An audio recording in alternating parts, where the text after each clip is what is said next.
I'm not happy, complained Gordon. Your firebox is out of order, said James. No wonder, after all that coal you had yesterday. Hard work brings good appetite, snapped Gordon. You wouldn't understand. I know, put in Duck brightly. It's boiler ache.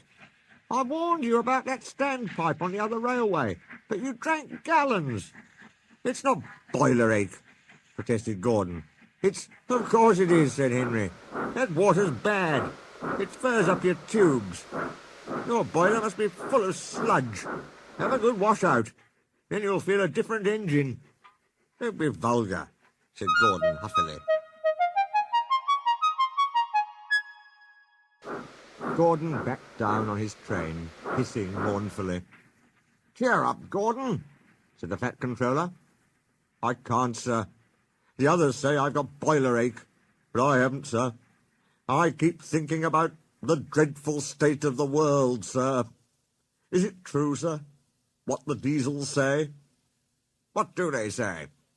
They boast that they've abolished steam, sir.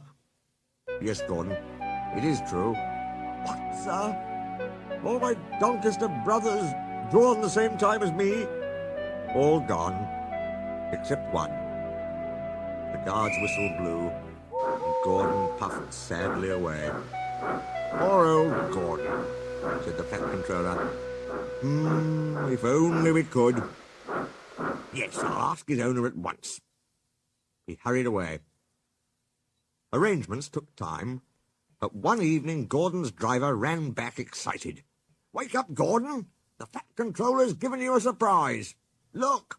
Gordon could hardly believe it. Backing towards him were two massive green tenders, and their engine shape was very like his own. It's Flying Scotsman, he gasped. The Fat Controller's brought him to see me. Oh, thank you, sir. Gordon's toot of joy was drowned by Flying Scotsman's as he drew happily alongside. Next day, the two engines were photographed side by side. You've changed a lot, smiled Flying Scotsman. I had a rebuild at Crewe. They didn't do a proper Doncaster job, of course, but it serves. I had a rebuild, too, and looked hideous. But my owner said I was an extra special engine and made them give me back my proper shape. Is that why you have two tenders, being special?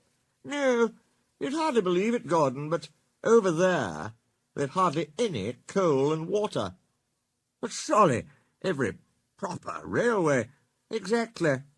You are lucky, Gordon, to have a controller who knows how to run railways. Everyone got on well with Flying Scotsman, except Henry. Henry was jealous. Tenders are marks of distinction, he complained. Everybody knows that. Why's he got two? He's famous, explained Duck and Donald. He was the second to go 100 miles an hour. Besides, the other railway has no coal and water. Oh, sniffed Henry. I can't believe that. I never boast, he continued, but I always work hard enough for two. I deserve another tender for that. Duck whispered something to Donald. Henry, asked Duck innocently, would you like my tenders? Yours? Exclaimed Henry. What have you got to do with tenders? All right, said Duck. The deal's off. Would you like them, Donald? I wouldn't deprive you of the honour. It is a great honour, said Duck thoughtfully. But I'm only a tank engine, so I don't really understand tenders. Perhaps James might... sorry I was rude, said Henry hastily. How many tenders have you, and when could I have them? 6. You can have them this evening. 6 lovely tenders, chortled Henry. What a splendid sight I'll be. That will show the others the sort of engine I am. Henry was excited. Do you think it'll be all right? He asked for the umpteenth time. Of course, said Duck. Just go where I told you, and they'll be ready.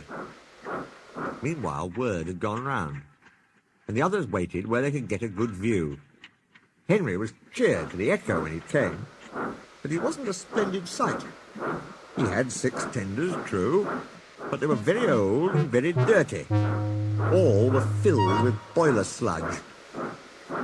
Had a good wash out, Henry? Called a voice.